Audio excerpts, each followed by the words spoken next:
CashFlow Diary Podcast, episode 129. Welcome to yet another exciting episode of the CashFlow Diary Podcast, the podcast that teaches you insider tips, tactics, and strategies for creating leverage streams of cash flow into your life. Learn from top-performing entrepreneurs, business owners, investors, and thought leaders from across the globe as they share their secrets to success. Like what you learn on this and other CashFlow Diary podcast episodes? Go to learninvestingnow.com and sign up to receive powerful tips and information that will help you succeed as an entrepreneur and investor. Now, here's your host, investor, entrepreneur, business owner, educator, speaker, author, and master facilitator of Robert Kiyosaki's cash flow game, Jay Massey. Okay, sports fans, welcome one more time to another episode of the CashFlow Diary Podcast. I am Jay, your host. I'm glad that you guys are here. As you can tell, we're going through many different types of entrepreneurs. We've been doing this for a while now, and I'm hoping that you're learning about many different facets of your own business as you go out there to build. You know, not everybody wants to do real estate. I get that, but everybody wants business. Everybody wants things like cash flow. And there are many different ways of attaining it, and hopefully you appreciate the variety of the individuals that come. However, regardless of what business you're in, guess what you need? You need a customer. Where are they? No customers equals no business. The question is how on earth are you going to go find them? As an investor, yeah, we need buyers and sellers and investors and all these other things. And we have marketing strategies that we develop to go make them happen. But what if you had a way to find exactly the person that you're looking for when you wanted them, and you could make that happen intentionally? I think today's guest is going to do his best to help you and I understand how to make all of those things happen on demand, dare I say, and most importantly, give you some insights to the person you need to become in order to grow your business to that level that you're currently looking for. Today's guest is Steve Daar, current author of Profit Hacking. You definitely should go find that. But one of the things that I really like is that he prefers to help, yes, businesses, but also nonprofit organizations that have a mission. And the key word to understand is to have a mission. One of the most important things that you can do for your business is not necessarily desired just to earn money. We don't just make dollars. We make a difference. And that's the kind of people you want to align yourself with.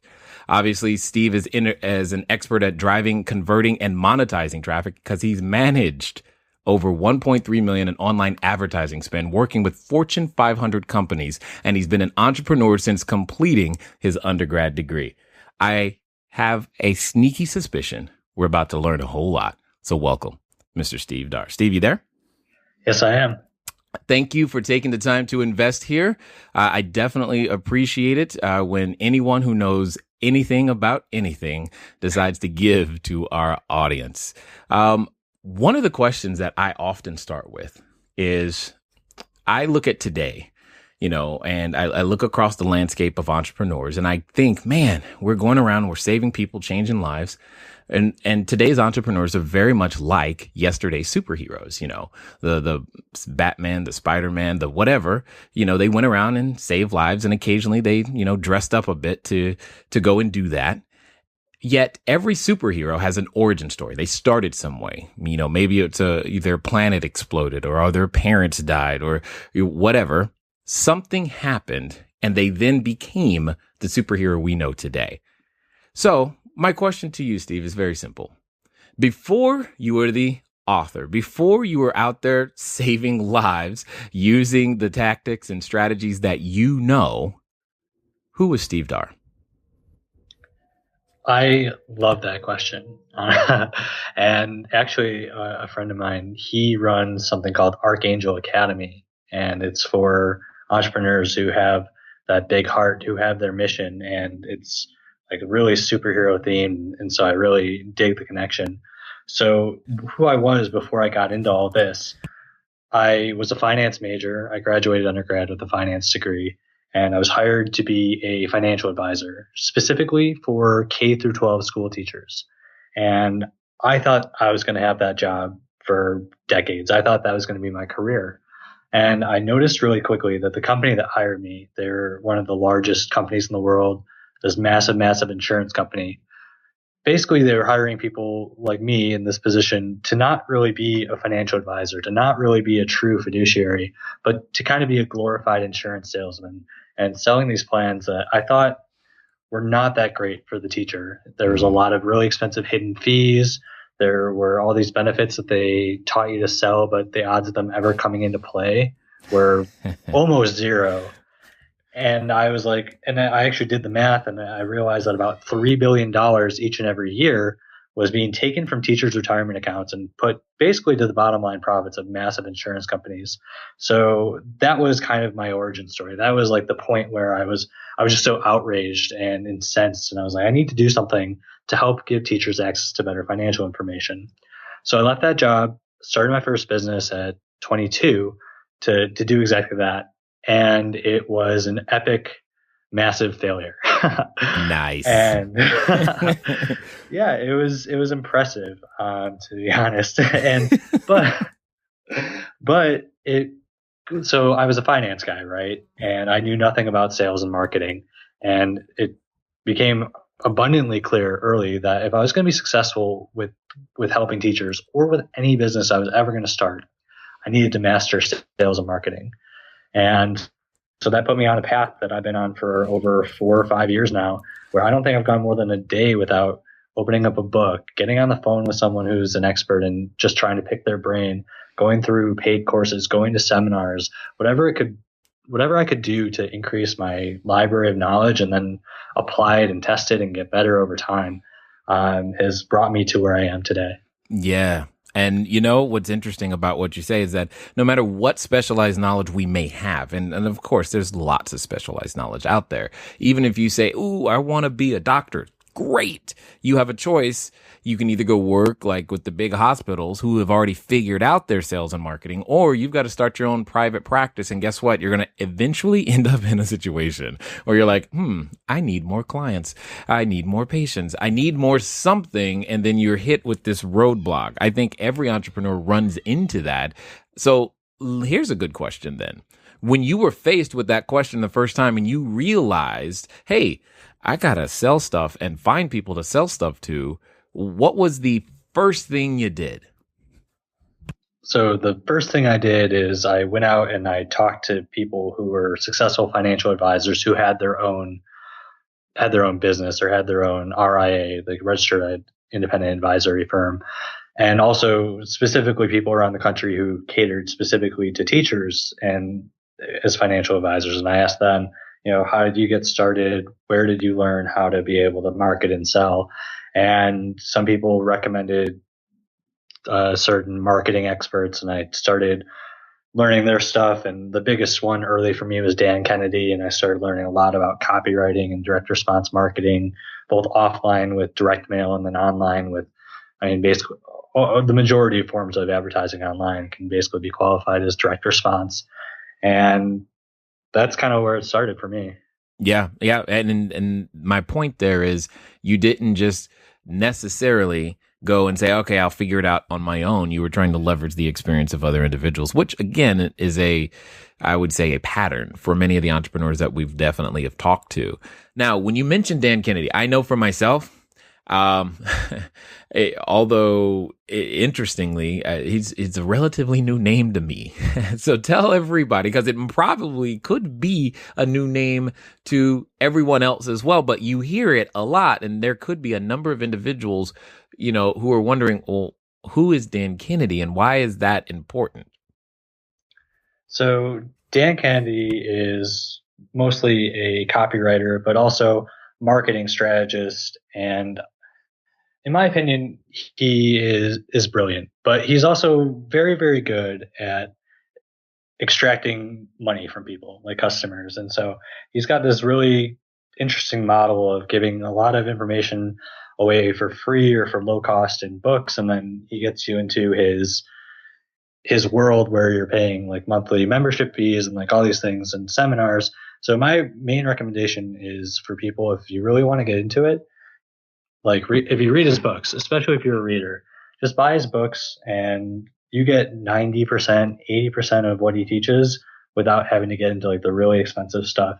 And it's something that you mentioned about picking the brains of other people. And that's kind of the theme that you see of entrepreneurs for me. And it might not be true of everyone. I feel like books are the highest ROI thing that you can learn from. People will pack hundreds or thousands of dollars worth of information that they would teach in coaching or in seminars and sell it for $20, $30. And you're getting someone's, like, for example, with profit hacking, it's the combined knowledge of over 4 or 5 years of me spending hundreds of thousands of dollars, spending thousands of hours, accumulating all this marketing knowledge. And then I took the time to distill it and refine it and make it as accessible and easy to understand as possible. And in an hour or two of reading, you're picking up the most important things I've learned over the last 5 years of my life. Like, you can't really get too much higher ROI of your time than that.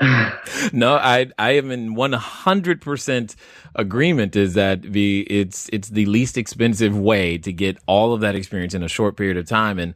And you know, for me, the same thing happened with the book and that's why it's an audio. That's also why it's an ebook. That's why it's on iTunes and Audible, everywhere. You have no excuse for not being able to get it. And it's all there. So let's talk about, this idea of profit hacking. I like the concept, by the way. Great title. So those things are definitely true, because one of the things that you mention is that there's a way to quote unquote double profits using tiny tweaks that take minutes to implement. Now, I am not the most tech savvy person on the planet, but I'm not foreign to computers either. However, learning this online marketing paid media thing and getting introduced to all of the acronyms between CPA and CTR and CPC, I'm just like, can someone just help me with all of this? What exactly would you say is those abilities to find those individuals? How does one even get started with what you do and what you're talking about here? Sure. And so, of course, there's the alphabet soup of the internet where there's all the like SEO and CPC, PPC, there's a million of them. And so it's so easy to get lost in the woods, right? With online business or even offline business. But if you really want to make everything simple, you want to zoom out and look at it from the 10,000 foot view, there's really only 3 things that you can do to increase your profits. You can increase your traffic, whether that's visitors to a website or people that come into your leasing office or inbound calls from customers. You can increase your conversion, the percentage of those visitors, that traffic that buys or subscribes or signs up or whatever it is that your goal is for them to do. And then lastly, you can increase your economics, which is the amount you earn per customer, whether it's getting people to spend more for your product or service, or you get them to get them on some sort of recurring subscription or membership thing. So they're paying you month after month, or after your original engagement, they buy more stuff. And so whatever it is that you make a customer more valuable. Those are the 3 things that you can work within to grow your business. And what a lot of people do, especially online, is they focus an inordinate percentage of their time and efforts and investment into the traffic side of that equation. And the argument here is that is actually the least efficient, the lowest leverage way to grow your business. Because there's a lot of leverage in small numbers. So let's say you get 20,000 visitors a month to your website and you convert 2% of them into customers. Which way seems like the faster way to double your business? Going from 20,000 to 40,000 every month, or converting 2% to 4%? Right. Okay, keep going. I'm learning. I mean, this is real that's actually a real issue. What's interesting is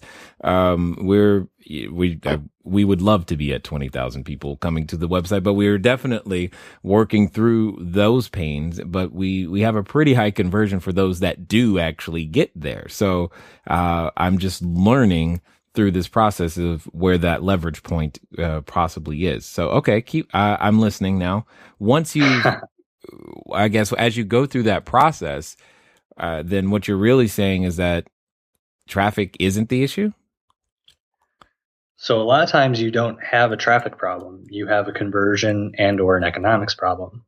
So let's say that you can buy either through Facebook advertising or Google advertising a click for $1.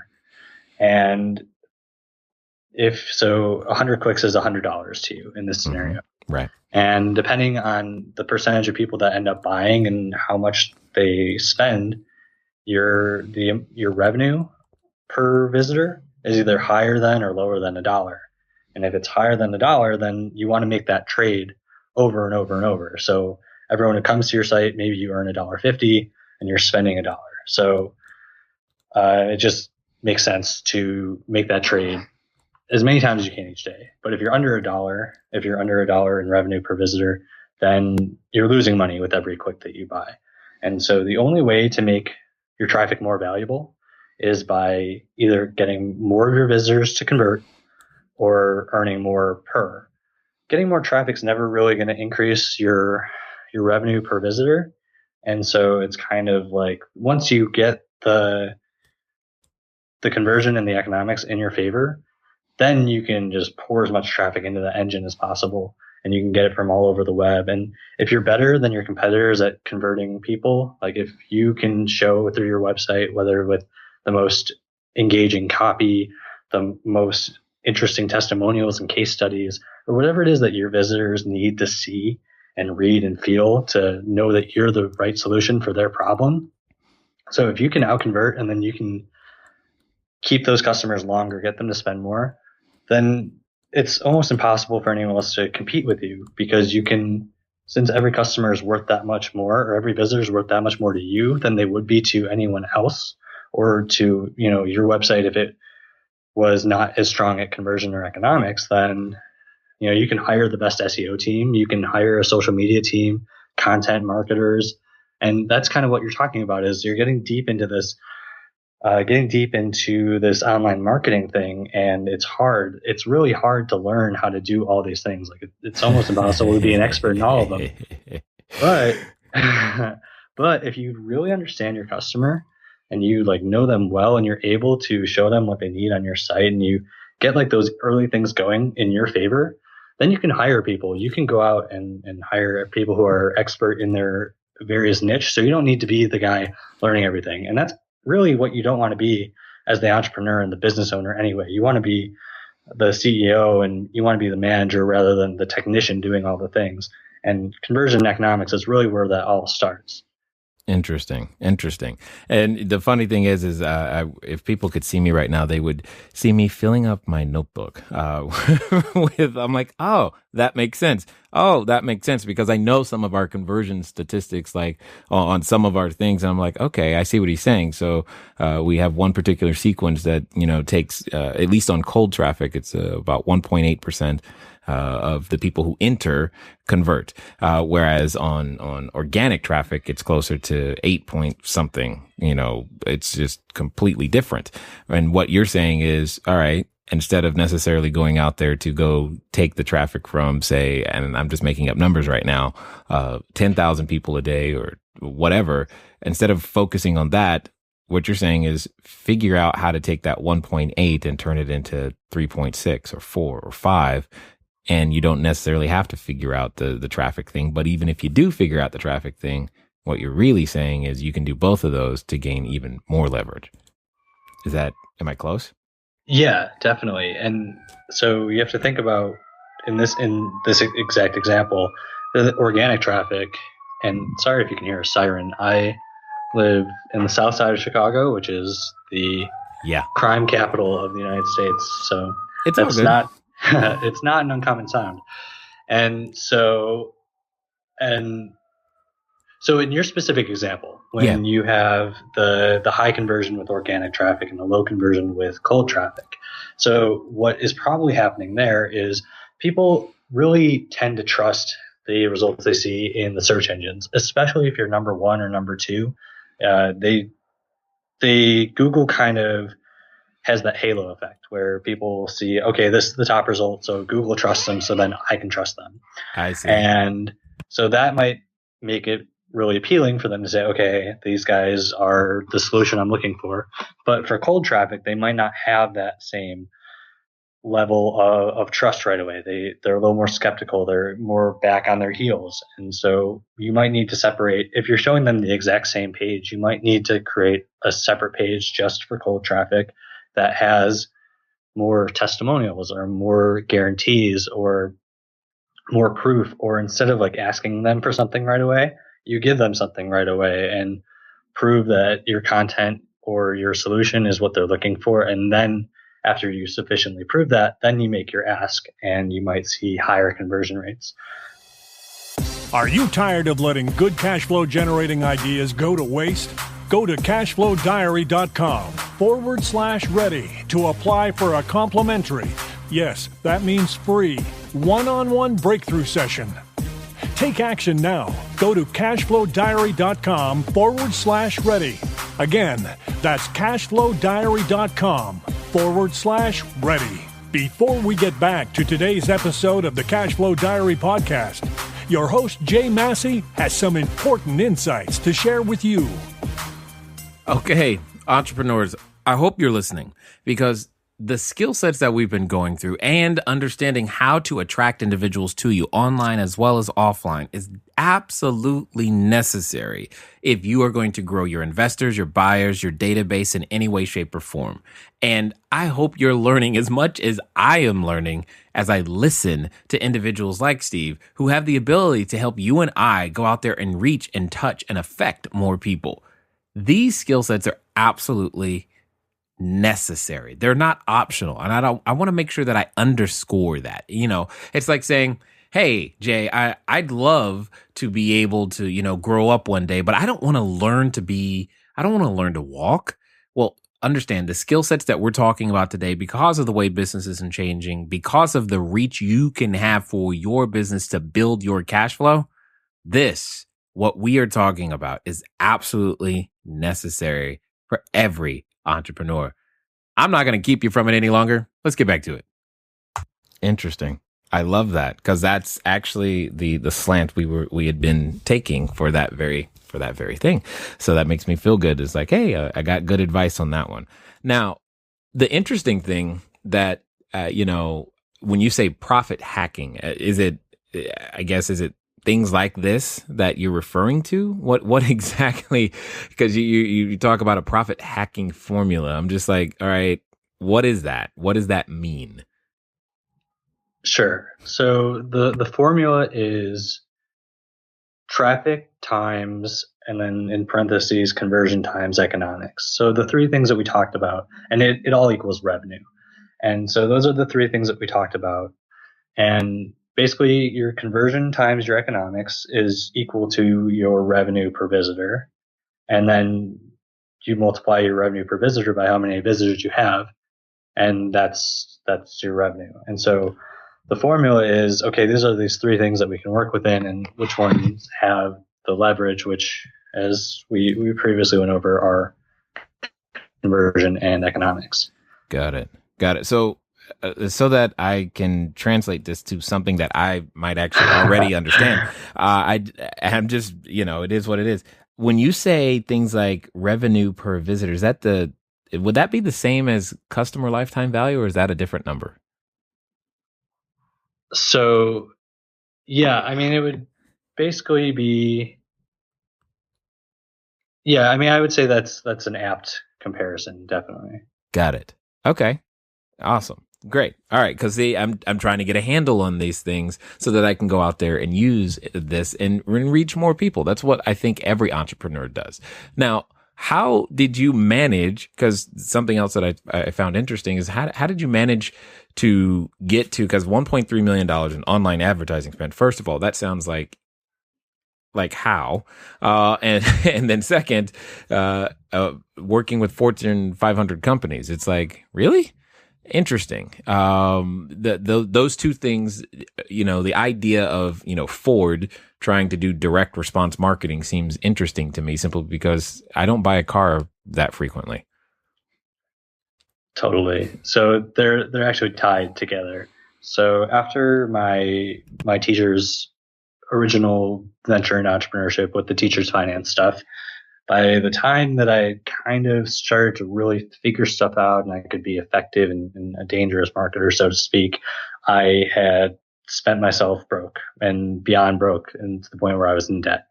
So I took some time off of my entrepreneurial path and got a job at a marketing agency, and their clients were Fortune 500 level companies or very large companies that were just below that size. And I was managing their marketing campaigns. I took all the knowledge that I had learned over the past couple of years working to make my business float, and ultimately flopped, and applied that for these companies. And it was really, really valuable because when you have huge budgets like 50,000, 100,000 plus a month for an individual company, you get to run so many tests, you get to see so much data come in, you learn at an accelerated rate. And so I took that time at that company to get a ton of hands-on experience, as well as continuing to read about a book a week and continue to grow my knowledge outside of it. And then when I pulled myself out of debt and I had done enough work for these companies, I felt ready to take a second stint with entrepreneurship. And I left my job about a year ago. And it's been going a lot better the second time around. Awesome. That's good to hear. And oftentimes, because I've said this before with people, I was like, look, you do your first deals for experience, not profit. And then later you get the profit from your experience. And it sounds like you're doing that very thing. I have a question though. When you're working with those large companies, all right, 50,000 a month, great. Very, very, as in none of the small business entrepreneurs that I'm aware of are anywhere near to being comfortable spending a number like that on an annual basis, let alone on a monthly basis. So how does someone who's thinking about their idea or has their business going a little bit and wants to be able to reach more people, how dare they even venture in? Because if we can't compete with $50,000 a month, does it even make any sense for us? Yeah, and so that's the question that I've heard a couple of times. And so it's totally true that they're playing a different game, but they also, I feel like the advantage for the smaller people is agility. And when I was working for these clients, it was my number one frustration point is that I had all these ideas for how to improve their marketing campaigns, and it took 7 meetings on their end to even consider the committee for approval. And so the sloth and the bureaucracy that they have, it really puts them at a disadvantage to an agile marketer. And so what I really recommend for small business owners, especially people who are starting out, is to just get out there and test. And so it's so easy to get stuck in the middle and think about like, oh, could I do this? Or like, is this going to work? And it's easy to use a lot of your time and your energy without investing your money, and just to get proof of concept and see if something works. And so even if you have a really small budget, to put towards some paid traffic and get some numbers in and see, okay, am I close? Are people responding to this? Or am I really far off?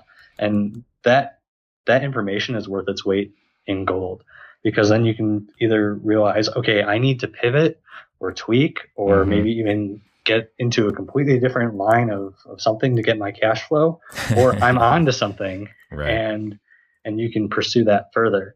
And the second thing I recommend is you need to get out of the building and you need to talk to people. Like, really get clear on who your customer is or who your market is, who you want to serve, and talk to them. Whether it's you call them up, you meet them in person, or you find some ways to survey them online, and get in their own words. What are their pain points? What are their hopes and dreams and goals? What are their frustrations? What are they currently using to solve the problem you want to solve? And where does it fall short? And when you get that information in their language, that'll make your ability to adequately deliver a solution that they want and be able to sell it through your copy or through conversation infinitely more effective. Interesting. Now, you speak to this process of getting some numbers and some data.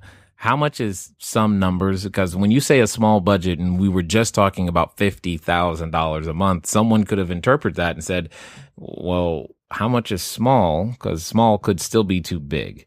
Where does one choose to start, or what is there any sort of methodology for these types of things? Because this, again, the frame of reference is going from 0, not coming down from 50,000. Right. So small would be like 48,000 a month. There you go. That's exactly what I was trying to prevent right there. That's awesome though. No. So no, I mean, I would say even if you have $100, $200, and you can just get in some traffic to your site. And if you have traffic coming in from other ways, like that's great. And you can continue running those strategies. But the reason why I normally, for people just starting out, recommend paid traffic over trying to do SEO or content marketing or like, I'm going to make that one thing go viral. Like those are, it's hard. It takes a long time to really rise up in the search rankings or to build a social following or those things. It takes a lot of investment of time and energy. And I feel like I have a very limited, scarce amount of time. And there is an abundance of money. Like, I know that's not always true for, like, I know in my life for a long time, I had a scarcity mindset around money, but like you will earn more money in your lifetime, but the time after today is gone, you'll never have this day, these 24 hours back ever again. And so when you think about it that way, it makes a lot more sense to invest a little bit of money to get that early feedback, and then take what you learn, whether it's a lot or a little, it's a starting point. So, $100 is better than $50, $50 is better than $0, but you don't need to have some massive budget to at least get a start and a sense of whether you're on the right path or not. Nice. Got it. Totally understood. All right, everyone. Just understand, as I'm going through these things, this is the information that I'm getting back too. It's like, it's work. You got to get that information. The good news is that because of today's technology, you don't have to have billions or millions or even thousands to get started. You can go out there and start with something as small as he said, $100. Now, I got to know, Steve, there's so many places we could go start. Is there any one place that you would recommend over another? I mean, you've got Bing and Yahoo and Google and Facebook and pick. So the two I would recommend, and it's your choice between these two depending on your business. And so if you think that your solution, it's more likely people are going to be searching for a specific solution. So we'll just say, for example, you had some treatment that cured acne as an example. Then you're not going to be targeting like groups of people. You're going to be targeting people who are specifically searching into a search engine how to clear up acne, how to get rid of pimples, and you want to serve your ad directly to them. If that's what your business is along the lines of, then I recommend starting with Google. But if your business is more along the lines of like reaching out to a certain demographic of people or maybe a psychographic of people, so things that people like for example, if you are a wedding DJ, it might be good for you to target in Facebook people who recently changed their relationship status to engaged, because then you know that you are targeting only people who are in the market for wedding services. And they might not necessarily be searching in Google for your service. They probably are at some point, but I think that's a good example of how to target people. And with Facebook, everyone willingly gives all their information to Facebook. So they know what books you like, what TV shows you like. So I've seen a lot of people do things where they'll create T-shirts for a popular TV show or celebrity, and then they'll target people who are fans of that show and say, hey, we've got this T-shirt that's exactly for this thing that you've told Facebook you like. And they make a decent amount of profit off of it. Yeah, exactly. So I guess the question then becomes is, when you're trying to do those things, it feels like it could be a really big black hole of money. How do you know which one to start with, or more importantly, how big to go? Because they always tell you, you gotta have a good reach and you gotta go talk to a lot of people. Well, there's, I don't know, billions online, and I can't reach all of them with $100. I've got to choose. Is there any sort of methodology for figuring that out? So especially with Facebook, my recommendation is to keep your budgets pretty low, so you can't spend more. So you wouldn't spend more than, say, $5 or $10 a day, or however much you set your budget at, so that you've got caps in place. So it's not like you're going to be spending, unknowingly spending $1,000 in a day. And then I would also generally recommend when you're starting out, bid high. But what I would do is, if like you're really early, think of what could be an irresistible offer to this person that's clicking. And if you can just get them to take action, and then you have them in your email system, or you can get them to call you, or you can figure out a way to get in contact with them. And then you can start asking them those questions that we talked about earlier that really gets you into the mindset of your customer. Then that is information worth untold amounts of money. And so, or, if you just want to go with your standard offer, the key is just knowing your numbers. So keeping your eye on the dashboards within the tool and letting you know, okay, this is how many clicks I got, this is how much it costs for a click, and this is how many sales I made or how many leads I generated. And having just a basic idea of how much a lead is worth to you or how much a sale is worth to you. So you can be like, okay, so here's my cost per click and here's my revenue per click. And how far off am I? Am I close to creating, because it's like the dream to have a site that cranks out a higher revenue per click than cost per click. Then you've basically got the golden ticket to just make that trade over and over, and it's profitable every time. So, a lot of times, even if you go back to before the internet and there was all the direct response copywriters, a lot of times the first time they would mail something like to a mailing list, they wouldn't be profitable, but they would look and say, okay, where are we off? So maybe a certain type of person responds better, so we need to target them more heavily, or the conversion rate is just a little bit off, or if we made $2 more per sale, then we would be profitable. And so those are, it goes back to what I was talking about. That's traffic, that's conversion, and that's economics. They're timeless. It doesn't matter if you're offline, online, what year in business you're in. Those are the things that you have, the levers you have to pull to grow your business. And when you're able to kind of play with all three of them, and especially when you're working with the high leverage ones like conversion and economics, like you'll be able to learn, like, okay, am I in the ballpark and can I make this work, or do I need to go back to the drawing board? Right. Now, I just want to make sure, though, I heard you correctly. You said set your budgets at $5 and $10. That's very small. That's very, very doable.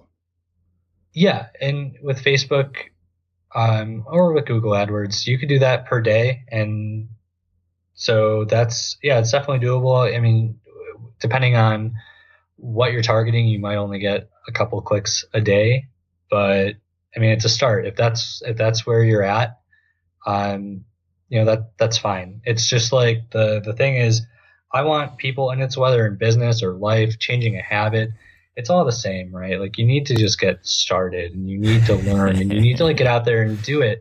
Otherwise, you'll waste weeks, months, maybe even years of your life in the dark and wondering about what if. And maybe someone is different, but I think that living with what ifs and regrets are like the last thing that you want to have when you're on your deathbed.